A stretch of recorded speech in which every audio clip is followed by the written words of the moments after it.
Donc bonjour à tous, bienvenue pour cette nouvelle vidéo. Déjà je tenais à remercier tous ceux qui sont abonnés, qui m'ont rejoint en ce moment là, donc franchement ça fait super plaisir. Donc aujourd'hui on se retrouve sur une nouvelle vidéo pour ajouter ça à la 206. Bon, pas directement à la 206, vous avez bien compris, mais en fait on va fabriquer un petit chariot pour la mettre dessus. Donc on prend un petit café, le générique et on attaque.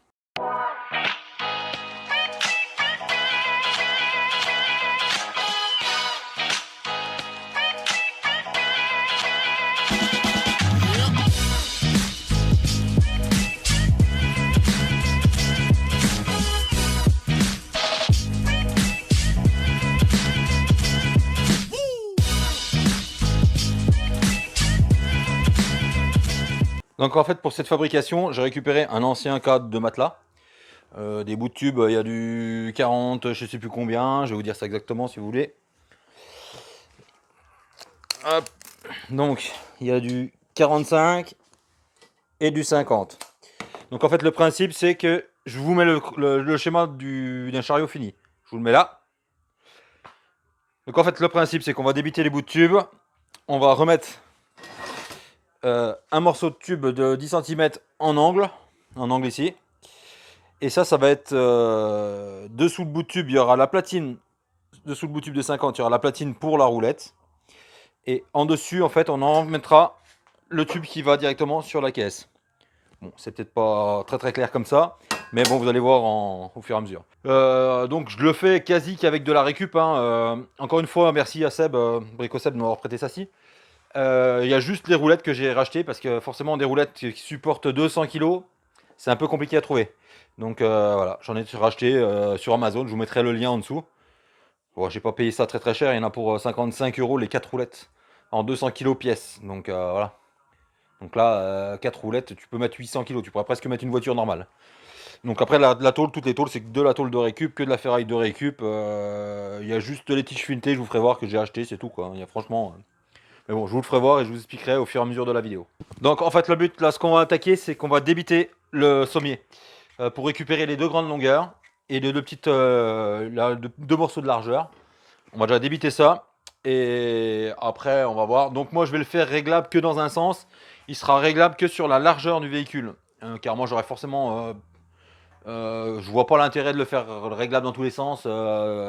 Si, quand tu as une carrosserie et que tu fais que ça peut être très intéressant. Mais moi, franchement, pour de la 206, au pire, je modifierai mes pieds. Si un jour je veux mettre une autre caisse, je modifierai mes pieds. Donc, je vais vous expliquer vite fait. En fait, le principe, c'est que ce bout de tube de 50 sera. Hop. Alors, je vais vous prendre comme ça. On aura une platine, le tube de 50, le cadre qui va partir tout le tour, en fait. Et dans ce tube de 50, il y aura le tube de 45 qui va s'emmancher dedans et qui lui portera le poids de la caisse. Ce qui fait que tout le poids de la caisse repose sur les roulettes et non sur le cadre. Le cadre, c'est juste un maintien pour que ça soit bien parallèle et puis que, voilà, que ça se tienne quand même. C'est juste un cadre de maintien et il n'y aura aucun effort sur le cadre. Il y aura un petit effort forcément comme ça, voilà. Et comme ça, mais il n'y aura rien, il n'y aura pas de poids dessus, quoi. Il n'y aura aucun poids. J'espère que j'ai été clair, c'est pas facile à expliquer comme ça, mais bon. Donc là, ce qu'on va faire, c'est qu'on va débiter le bout de tube. On va déjà débiter le sommier, enlever les bouts de plastique, tout ça. Et ensuite, on débitera les longueurs pour que j'ai mes. Moi, il me faut 145-150 cm de long, en fait, sur 138 de large. Et donc, c'est la largeur que je vais faire réglable d'une dizaine ou d'une quinzaine de centimètres, voilà, pour varier un peu. Mais bon, toutes les voitures de ce gabarit-là, en général, font la même, à peu près le même empattement. Donc, voilà, puis au pire, si ça va pas, ben, je recouperai et puis je modifierai pour une autre caisse ou autre chose, quoi. On sait pas, mais bon, voilà. Allez, on attaque. Donc là, on va faire sauter tous les supports de lame, en fait. De latte, pardon. Je sais même pas comment je vais faire. D'accord. C'est de la cocotte. Si on les fait péter pour les couper. C'est mieux.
Donc voilà, comme vous pouvez le voir, j'ai enlevé tous les supports, donc il y a tous les trous. Hein. Et donc là, on va débiter. Donc je vais débiter au plus loin possible pour avoir la plus grande longueur. Et après, je verrai exactement comment je fais. Mais bon, il n'y a rien, aucun problème. Voilà.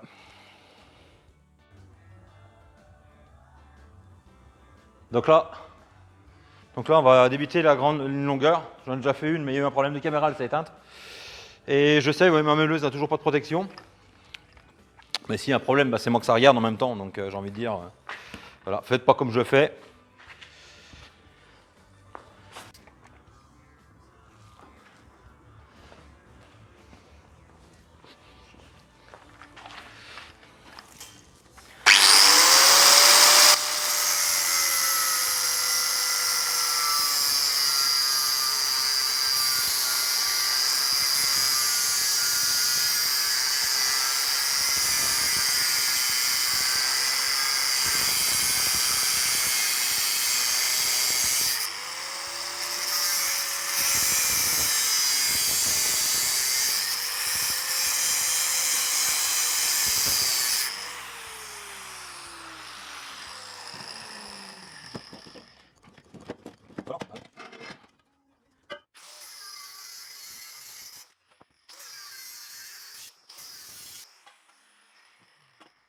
Donc là, on a les deux grandes longueurs.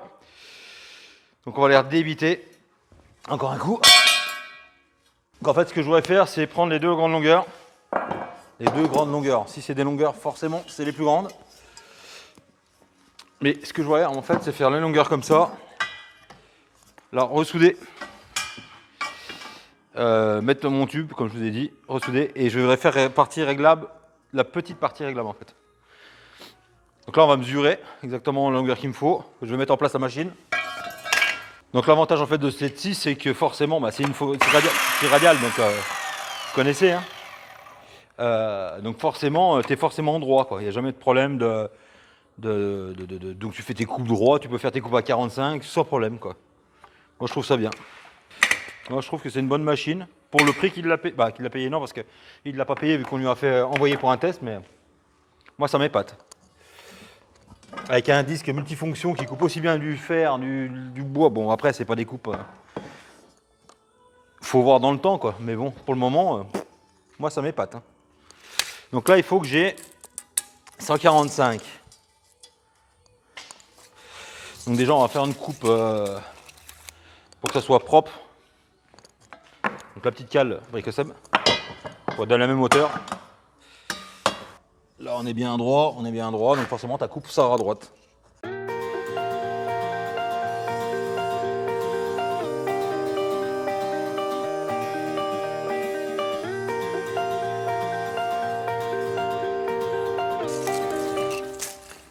Donc en fait, j'ai mesuré, je vais mettre 145 au lieu de 150, c'est même mieux.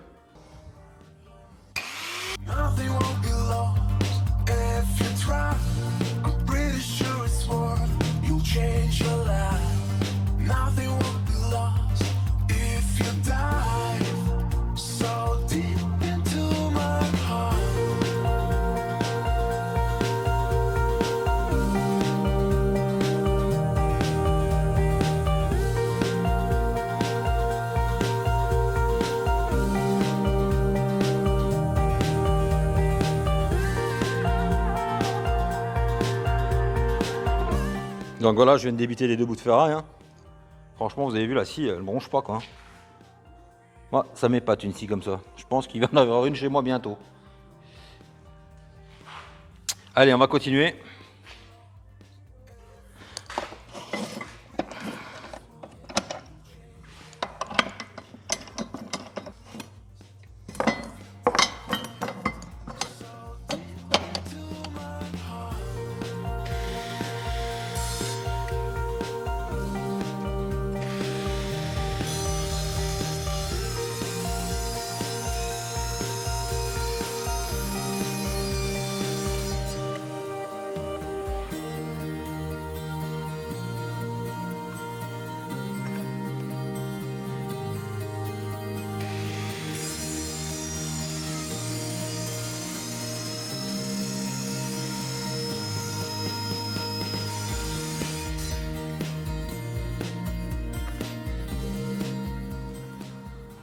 Donc là je viens de débiter les 2 morceaux du lit. J'ai récupéré 2 morceaux de tôle, 2 morceaux de tube que j'avais chez moi. Et en fait le but c'est ça, oui. C'est de les manchonner comme ça pour pouvoir régler. Donc là il y aura mon pied, de l'autre côté j'aurai pareil, et comme ça on pourra régler la largeur. Ce qu'on fait c'est que je vais tout remettre en place de l'autre côté, au chaud, et je vais vous expliquer exactement comment je veux faire. Donc là je viens de débiter 4 petits morceaux qui vont aller en bout du tube en fait. Voilà. Après je vais repercer pour mettre un bout de tige fileté et pour en faire un réglage. Donc j'en ai débité 4. Hein. Voilà, les 4 sont débités. Comme ça on va boucher le tube et après on pourra mettre un bout de tige fileté. Et là je vais passer au débit des platines pour les roulettes. Donc on va aller de l'autre côté maintenant. Donc là en fait on va débiter les tôles pour les pieds la tôle pour le pied pour les contreplaques de roulettes en fait qui vont être soudées sur mon pied. Donc mon pied va être comme ça, ma roulette va être dessous.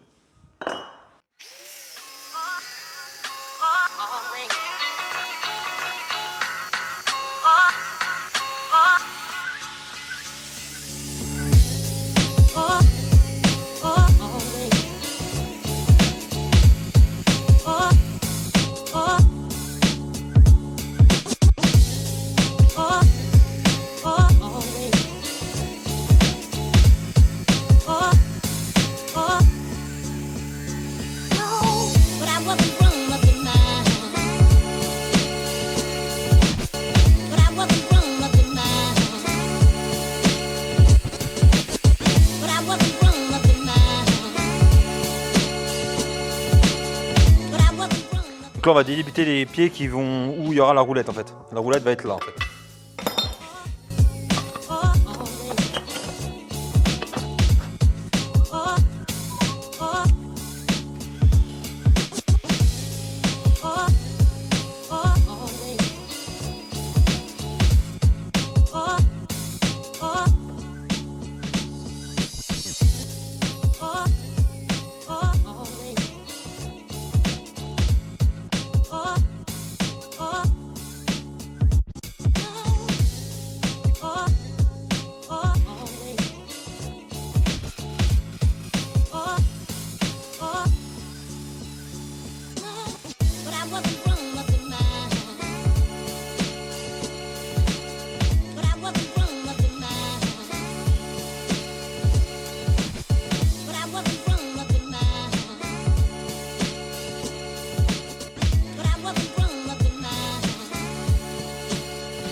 Donc voilà, hop, je vais enlever ça. Juste pour dire, casque anti-bruit un peu obligatoire. Hein. Franchement, moi je suis pas très EPI normalement, mais bon voilà. Donc là j'ai débité les 4 pieds, les 4 tubes des pieds en fait. Donc c'est franchement c'est incroyable cette scie. Je pense qu'elle va bientôt rejoindre mon garage. Hein. Bon, c'est pas des coupes très propres. Si, c'est propre, mais c'est droit, c'est franchement top quoi. Et donc en fait le principe de faire comme ça, c'est tout simplement, vous avez bien compris, il y aura la platine là avec la roue dessus, et du coup c'est que tout le poids de la caisse va arriver par ce tube en fait et reposera uniquement sur la roue. Ces tubes là c'est juste du maintien de cadre quoi, du parallèle. Donc après si ça va pas, je mettrai peut-être des traverses pour les consolider et tout ça quoi, mais pour le moment je vais déjà essayer comme ça. Donc voilà, ça fait un joli puzzle quoi, ça fait un joli puzzle à monter. Mais bon, il n'y a rien de compliqué. J'espère que j'étais assez clair parce que c'est franchement pas facile à expliquer. Mais bon, je pense que voilà.